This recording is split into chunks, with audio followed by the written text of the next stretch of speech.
friends, welcome to e-learning educate. So friends, today we are going to learn about NCERT History Classics chapter 12, Buildings, Paintings and Books.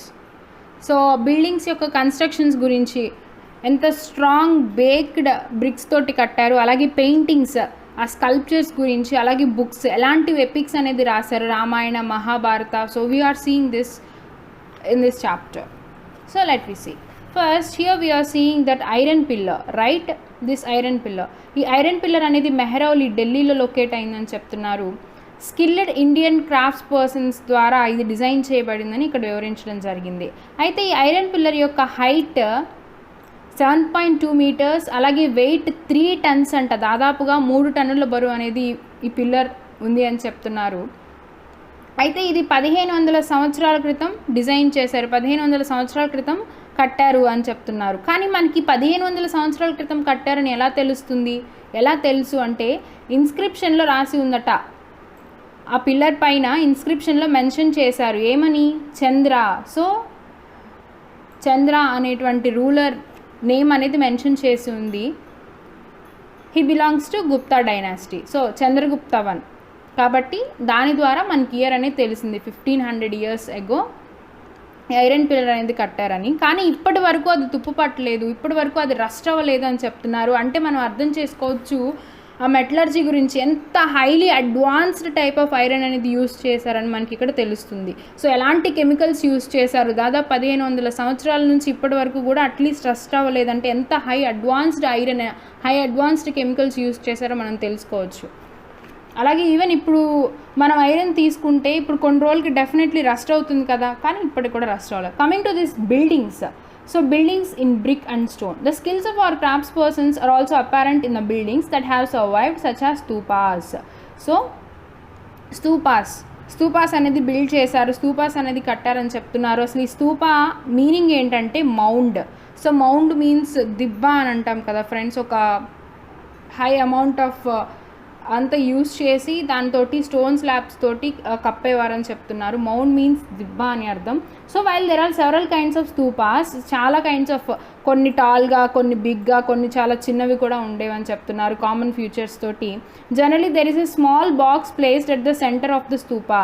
ఆ స్తూపా యొక్క సెంటర్లో small box ఉంటుందంట. ఆ small బాక్స్లో బుద్ధ కానీ వారి యొక్క ఫాలోవర్స్ యొక్క టీత్, వారికి సంబంధించినటువంటి ఆర్గాన్స్, ఐ మీన్ యాషెస్ కానీ, ఆ బూడిద కావచ్చు, ఏదైనా బోన్స్ కావచ్చు, అవన్నీ కూడా, లేదంటే కొన్ని ప్రీషియస్ స్టోన్స్, వారికి సంబంధించినటువంటి కాయిన్స్, వాటన్నిటినీ కూడా పెట్టేవారట ఆ బాక్స్లో వాటన్నిటిని ఫిల్ చేసేవారని చెప్తున్నారు. ఆ బాక్స్ని రెలిక్ క్యాస్కెట్ అని పిలిచేవారని చెప్తున్నారు.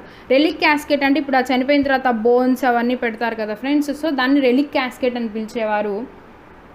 అండ్ అది కవర్ చేసిన తర్వాత mud brick or baked brick, so కాల్చినటువంటి ఇటుకలు అయినా ఆ టాప్లో ఆ కాల్చినటువంటి ఇటుకలు కట్టేసి, and then stone slabs, so రాళ్ళు అనేది ఇట్లా స్టోన్ స్లాబ్స్ అనేది అతికించేవారట.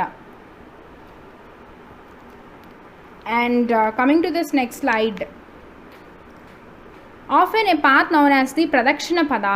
సో ప్రదక్షిణ పద అనేటువంటి పాత్ని మనం ఇక్కడ, అంటే ఆ స్తూపా చుట్టూ ప్రదక్షిణం చేస్తాం కదా, సో ఇది friends స్తూపా. So this is a mound. So mound లాగా ఇదంతా కట్టేస్తున్నారు చూడండి. సో ఇది స్టోన్ స్లాబ్స్ తోటి అంతా కవర్ చేసేవారని చెప్తున్నారు. ఈ స్తూపా చుట్టూ కూడా చాలామంది ఎవరైతే విజిటర్స్ కావచ్చు, డివోటీస్ కావచ్చు, వచ్చి ప్రదక్షిణ చేసేవారు. ఆ ప్రదక్షిణనే ప్రదక్షిణ పద అంటారు. అండ్ ఆ ప్రదక్షిణ పద, సో ప్రదక్షిణ పద చేసేటువంటి పాత్ కాకుండా దాని చుట్టూ రైలింగ్స్ అంటే ఒక ఫెన్సింగ్ లాగా, ఒక ప్రహరీ గోడ లాగా అనుకోవచ్చు. సో స్తూపా చుట్టూరు మనం ప్రదక్షిణం చేయడానికి పాత్ అనేది ఉంది. ఆ పాత్ అనేది కవర్ చేసుకుంటూ ఫెన్సింగ్ లాగా ఒక రైలింగ్స్ అనేవి ఉన్నాయన్నమాట. అలాగే గేట్వే కూడా ఉంది ఎంట్రన్స్లో అని చెప్తున్నారు. So this is a gateway. So gateway కూడా ఉంది. చూసారా, స్కల్ప్చర్ అనేది చాలా డిఫరెంట్గా డెకరేట్ చేసి ఉంది. Devotees walked around the stupa in clockwise direction. Definitely ఇప్పుడు మనం టెంపుల్ ఎలా అయితే ప్రదక్షిణం చేస్తామో, సో అదేవిధంగా క్లాక్ వైజ్ డైరెక్షన్లోనే ప్రదక్షిణ చేస్తారు అని చెప్తున్నారు. And both railings and gateways ఇవన్నీ కూడా స్కల్ప్చర్స్ తోటి డిఫరెంట్ స్కల్ప్చర్స్ తోటి డెకరేట్ చేశారని కూడా మనకి ఇక్కడ వివరించడం జరిగింది. అలాగే many of the stone carvings for decorating the స్తూపా were made about 2000 years ago. So ఈ స్తూపాస్ డెకరేట్ చేసిందంతా కూడా 2000 సంవత్సరాల క్రితమే ఈ డెకరేషన్ అనేది జరిగింది. 2000 సంవత్సరాల క్రితమే ఇది బిల్డ్ చేశారు, ఈ స్కల్ప్చర్స్ అనేది డిజైన్ చేశారని మనకి ఇక్కడ చెప్తున్నారు. Other buildings were hollowed out of a rock to make artificial caves. Some of these were very elaborated decorated with sculptures and painted walls. So మిగతా చాలా కేవ్స్, ఆర్టిఫిషియల్ కేవ్స్ అవన్నీ కూడా త్రవ్వినవి కూడా స్కల్ప్చర్స్ తోటి, అలాగే వాల్స్కి పెయింటింగ్ వేశారు, చాలా డిఫరెంట్గా నీట్గా, అంటే చాలా హైలీ డెకరేటెడ్ అని చెప్పి మనకి ఇక్కడ వివరిస్తున్నారు. Some of the earliest Hindu temples were also build at this time. Deities such as Vishnu, Shiva and Durga were worshipped in the shrines. So ఈ పుణ్యక్షేత్రాల్లో అంటే హిందూ టెంపుల్స్ గురించి మనకి ఇక్కడ వివరించడం జరుగుతుంది. ఈ యొక్క హిందూ టెంపుల్స్లో విష్ణు అండ్ శివ, దుర్గా ఈ టెంపుల్స్ని ఈ టెంపుల్స్ కట్టారట. ఈ ముగ్గురు దేవుళ్ళని ఎక్కువగా ఆరాధించేవారు పుణ్యక్షేత్రాల్లో అని చెప్పి చెప్తున్నారు. The most important part of the temple was the room known as garbhagriha. So గర్భగృహ, ఇప్పుడు మనం గర్భగుడి అంటాం కదా, so that is what we're calling it as ఇక్కడ గర్భగృహ అనేటువంటి ఒక కాన్సెప్ట్ అనేది చెప్తున్నారు. So where the image of chief deity was placed. So ఇప్పుడు శివుడి గుడి అంటే శివుని గర్భగుడిలో శివుడిని ప్లేస్ చేసి ఉంటుంది. So it was that priest performed అలా రిలీజియస్ రిచువల్స్. సో పూజారి పూజలు అనేది చేస్తూ ఉంటాడు, రైట్. ఆఫెన్ నౌన్ యాజ్ బ్రితార్గాన్ ఎ టవర్. సో టవర్ అనేది ఒకటి ఉంటుంది, దాన్ని శిఖర అని పిలుస్తారు. శిఖర అంటే ఇప్పుడు మనం ఆలయ శిఖరం చూస్తాం కదా, ఆలయ గోపురం చూస్తాం కదా, ఒక 5 కలశాలు అలా పెట్టుంటుంది. So that is what they call it as a shikhara. గుడికి పైన మనం టాప్లో చూసినట్లయితే మనకి కనిపిస్తుంది even. So and here we are seeing గర్భగృహ అనేది చీఫ్ డైటీని ప్లేస్ చేసేటువంటి ఒక ప్లేస్, అలాగే శిఖర అనేది టాప్లో ఉంటుంది. Building shikharas required careful planning. Most temples had space known as mandapa. So చాలా టెంపుల్స్లో అనేది కొంచెం స్పేస్, మండపం అనేది ఉంటుంది. వచ్చినటువంటి భక్తులు వాళ్ళందరూ కూర్చోవడానికి, లేదంటే ఏదైనా పూజలు చేసుకోవడానికి, ఏదైనా ఫెస్టివల్స్ అప్పుడు ఏదైనా పూజలు చేసుకోవడానికి మండప కూడా డెకరేట్ చేశారని చెప్తున్నారు. మండప, గర్భగృహ అండ్ శిఖర. సో ఇక్కడ మనం చూస్తున్నట్లయితే ఉత్తరప్రదేశ్లోని ఒక టెంపుల్ అనేది చూపిస్తున్నారు, బిటర్గాన్. అలాగే ఇది కాల్చినటువంటి ఇటుకలతో కట్టిందని చెప్తున్నారు. అలాగే మహాబలిపురంలో కూడా మనకి ఇక్కడ చూపిస్తున్నారు. ఈ మహాబలిపురంలో ఈ గుళ్ళు అన్నీ కూడా, ఈ టెంపుల్స్ అన్నీ కూడా కేవలం ఒక పెద్ద స్టోన్తో మాత్రమే చెక్కారంటే డిఫరెంట్ స్టోన్స్ అనేది యూజ్ చేయలేదు. ఒక పెద్ద బండరాయిని తీసుకొని పెద్ద స్టోన్ బౌల్డర్స్ ద్వారా ఒకే స్టోన్ బౌల్డర్ నుంచి ఇది చెక్కారని కూడా మనకి ఇక్కడ వివరిస్తున్నారు. అండ్ ఐహోల్లో ఉన్నటువంటి దుర్గా టెంపుల్ మనం ఇక్కడ రైట్ సైడ్ అనేది చూస్తున్నాం. ఐహోల్ గుర్తొచ్చిందా ఫ్రెండ్స్? ఎవరి యొక్క క్యాపిటల్? చాళుక్యస్ యొక్క క్యాపిటల్ మనం లాస్ట్ చాప్టర్లో చూసాము. And coming to the next slide, how are stupas and temples build? There were several stages in building a stupa or a temple. Usually kings or queens decided to build these. It was an expensive affair. So ఈ స్తూపాస్ కానీ temples కానీ ఎక్కువగా ఎవరు build చేయించేవారు అని అంటే Kings or queens. ఎందుకు? వాళ్ళే కదా రిచ్. సో ఈ యొక్క టెంపుల్స్ ఇవన్నీ కట్టాలి అంటే చాలా ఎక్స్పెన్స్ అనేది అవుతుంది, చాలా కాస్ట్ అనేది అవుతుంది. వాళ్ళు ఒక గుడ్ క్వాలిటీ ఆఫ్ స్టోన్ని ఫైండ్ అవుట్ చేసి అండ్ వాళ్ళు క్వారీ చేసిన తర్వాత ట్రాన్స్పోర్ట్ చేస్తారు. ఎక్కడైతే గుడి కట్టాలనుకుంటున్నారో ఆ ప్లేస్కి ట్రాన్స్పోర్ట్ చేసుకొని అండ్ కేర్ఫుల్గా ప్లాన్ వేసుకొని ఆ న్యూ బిల్డింగ్ అనేది కట్టడం జరుగుతుంది.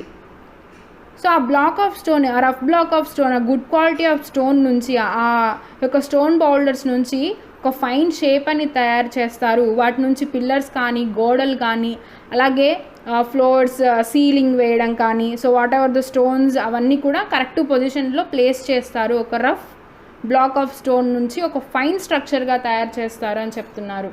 సో ఇప్పటిలాగా కాకుండా ఒకే స్టోన్ నుంచి కూడా చేసేవారంటే చాలా గ్రేట్ కదా ఫ్రెండ్స్. సో నెక్స్ట్ ఇక్కడ మనం చూస్తున్నాం, it is a Jainish monastery from Orissa. So Jains యొక్క మానిస్ట్రీ, జైన్స్ యొక్క కేవ్స్ అని చెప్తున్నారు. ఇది టూ స్టేర్ బిల్డింగ్స్ అనేది మనం ఇక్కడ చూస్తున్నాం. జైనీస్ మాంగ్స్, అలాగే ఏదైనా విజిటర్స్, ఎప్పుడైనా ట్రేడర్స్ కూడా విజిట్ చేసేవారట ఎప్పుడైనా దూర ప్రాంతాలకు వెళ్ళేటప్పుడు, లేదంటే రైనీ సీజన్లో అని చెప్తున్నారు. Kings and queens probably spent money from their treasury. So వాళ్ళు ఈ టెంపుల్స్ ఇవన్నీ కూడా కడతారు, బట్ వాళ్ళు మనీ ఎక్కడి నుంచి పే చేసేవారు, వాళ్ళ ఖజానా నుంచి మనీ ప్లే చేసేవారు.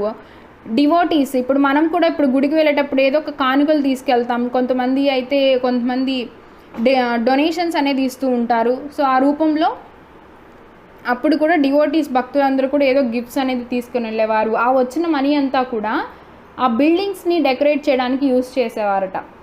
ఫర్ ఎగ్జాంపుల్ ఇక్కడ ఇంకొక ఎగ్జాంపుల్ ఇచ్చారు friends, association of Ivory workers. So Ivory అంటే ఈ దంతాలు, ఏనుగు దంతాలు ఉంటుంది, సో ఆ వర్క్ చేసేవాళ్ళు వాటికి సంబంధించి. సో ఐవరీ వర్కర్స్ అసోసియేషన్ అందరూ కలిసి, మనం ముందు చూసాం కదా friends stupa, that is Sanchi stupa. So ఆ గేట్వేకి సంబంధించినటువంటి అమౌంట్ అనేది వాళ్ళందరూ కలిసి వేసుకొని అమౌంట్ ఇవ్వడం జరిగింది అని చెప్తున్నారు.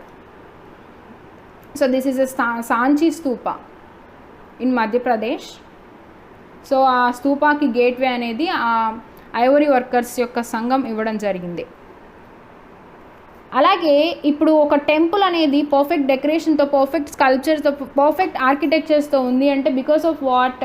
ఇప్పుడు డెకరేషన్ చేసిన ఇప్పుడు డెకరేటర్స్ కావచ్చు, ఫార్మర్స్ కావచ్చు, ఆ గార్లాండ్ మేకర్స్ కావచ్చు, perfumers, smiths, hundreds of men. So hundreds of men and women who known only by their names which were inscribed on pillars, railings and walls.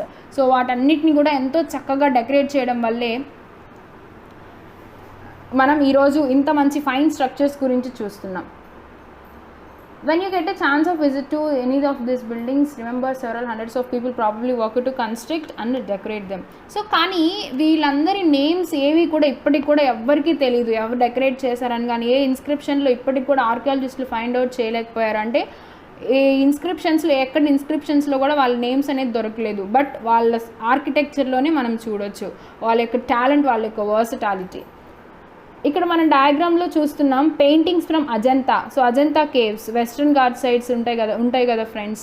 So western Ghat side Ajanta కేవ్స్లో ఉన్నటువంటి ఒక diagram, ఒక painting అనేది మనం ఇక్కడ చూస్తున్నాం. This is a place where several caves were hollowed out of the hills నుంచి చాలా ప్లేసెస్ హిల్స్ నుంచి ఆర్టిఫిషియల్గా త్రవ్వారనమాట కేవ్స్. అంటే ఇప్పుడు లాస్ట్ చాప్టర్లో మనం చెప్పుకున్నాం బోధిసత్వాస్ అనేవారు ఎక్కువ అవుతున్నారు. సో వాళ్ళు నివసించడానికని ఈ యొక్క ఈ కేవ్స్ అనేది చాలా త్రవ్వడం జరిగింది అని చెప్పి.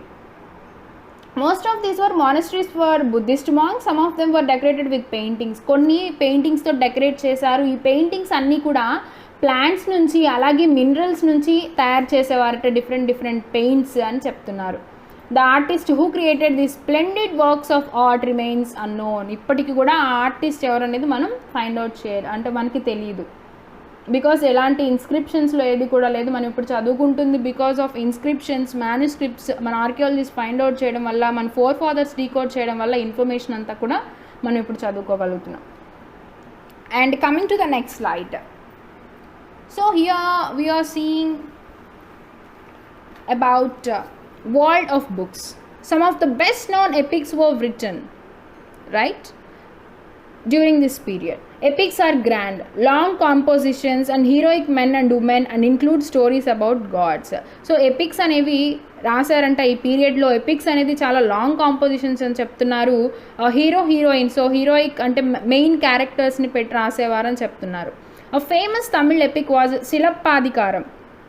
సో శిలప్పదికారం అనేటువంటి ఫేమస్ తమిళ్ ఎపిక్ ఒకటి రాశారంట. ఎవరంటే ఇలాంగో అనేటువంటి పోయెట్ రాయడం జరిగింది. It's a Tamil epic. 1800 సంవత్సరాల క్రితం రాయడం జరిగింది. It's a story of merchant named Kovalan and వారి వైఫ్ అండ్ హస్బెండ్, అలాగే వారి మధ్య ఉన్నటువంటి డిస్ప్యూట్స్ గురించి ఈ యొక్క స్టోరీ అనేది రాయడం జరిగింది. This is a story. అలాగే మనం ఇక్కడ కింద చూస్తుంటే శిలప్పాధికారంలో డిస్క్రిప్షన్ అనేది ఇవ్వడం జరిగింది. వాటిలో కొన్ని వర్డ్స్ అనేది కొంత డిస్క్రిప్షన్ అనేది ఇవ్వడం జరిగింది. ఒకసారి ఇదంతా మనకి అంత అవసరం లేదు ఫ్రెండ్స్. ఒకసారి చదవాలనుకుంటే ఒకసారి ఒక రీడ్ ఇవ్వండి. అండ్ అలాగే అనదర్ తమిళ్ ఎపిక్ అనేది ఇంకొక తమిళ్ ఎపిక్ కూడా రాయడం జరిగింది. That was Manimekalai, composed by Sattanar around the 1400 years ago. Sorry friends, ఇక్కడ మిస్ అయింది. So Manimekalai,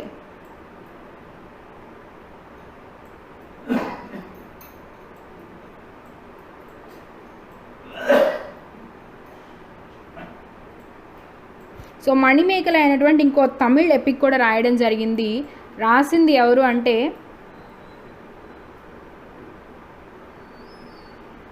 సత్తనార్ about 1400 years ago.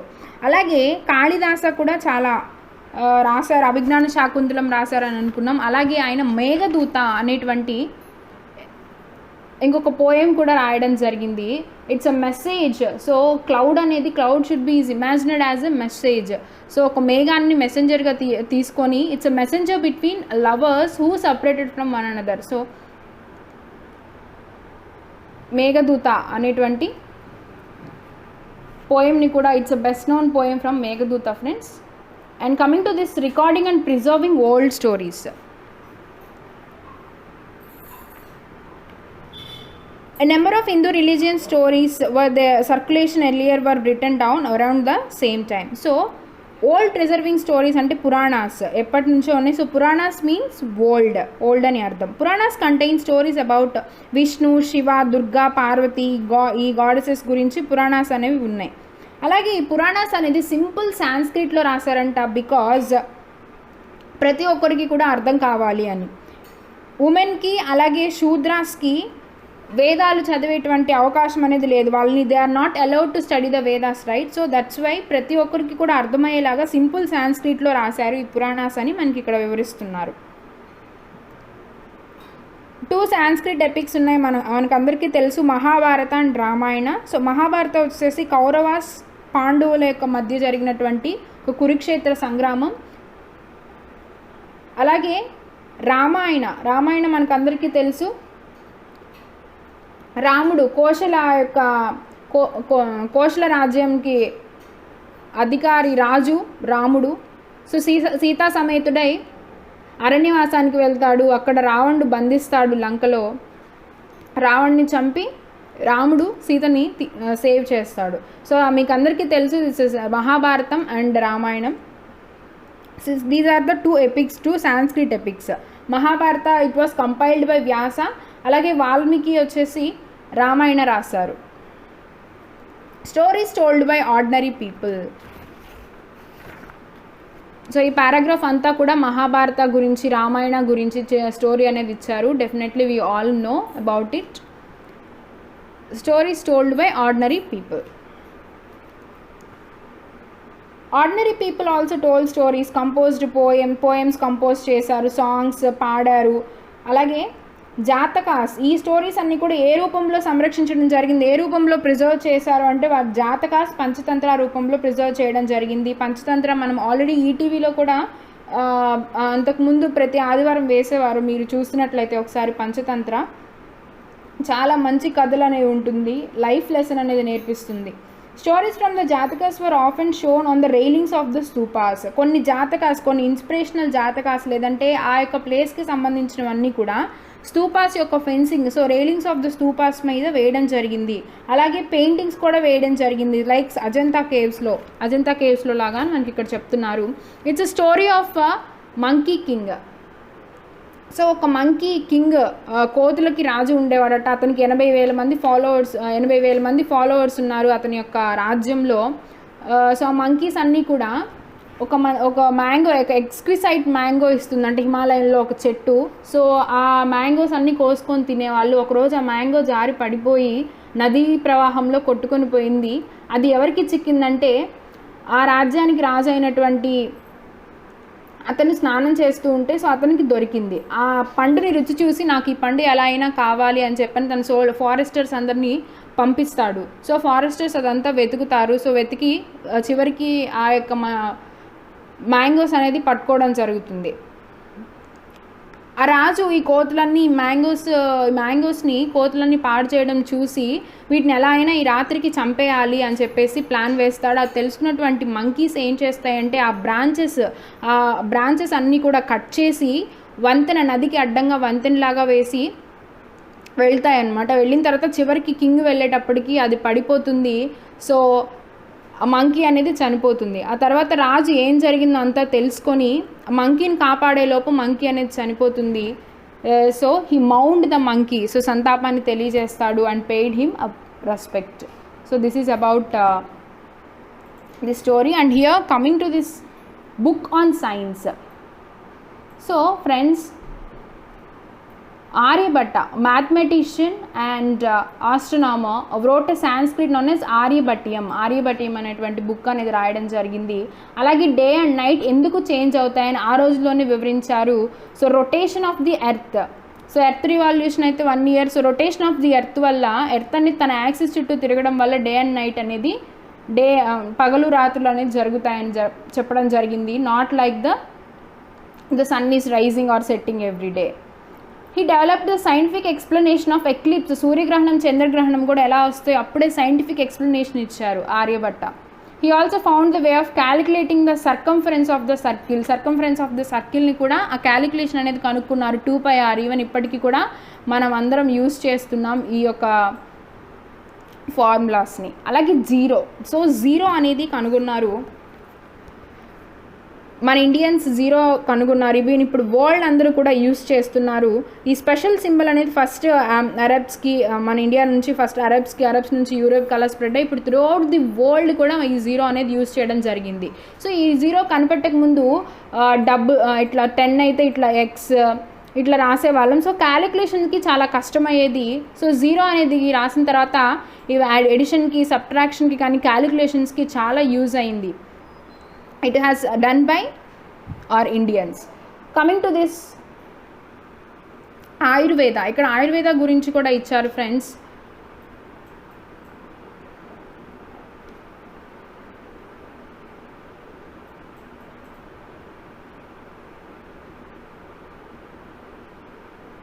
So Ayurveda కూడా చరక అండ్ సుశ్రుత అనేటువంటి 2 పర్సన్స్ రాయడం జరిగింది. చరక సంహిత రాశారు. సుశ్రుత అనే వ్యక్తి సుశ్రుత సంహిత అని రాయడం జరిగింది. సుశ్రుత సంహితలో సర్జికల్ ప్రొసీడ్యూర్స్ ఇచ్చారు. అలాగే చరక సంహితలో మెడిసిన్ గురించి రాయడం జరిగింది. So this is about this chapter friends. ఇక్కడ కింద ఎల్స్వేర్లో ఏమి ఇచ్చారంటే పేపర్ ఎలా కనిపెట్టారో అనేది ఇవ్వడం జరిగింది. పేపర్ అనేది 1900 years agoనే చైనాలో కనిపెట్టడం జరిగింది. అలాగే డిఫరెంట్ ట్రీస్, అలాగే ఇవన్నీ వాటర్లో వేసి సోక్ చేసిన తర్వాత వాటిని గట్టిగా ప్రెస్ చేసి వాటిని ఎండబెట్టి డ్రై చేసిన తర్వాత పేపర్ అనేది క్రియేట్ చేశారని చెప్తున్నారు. It is about 900 years ago. This is about the chapter friends. So thank you.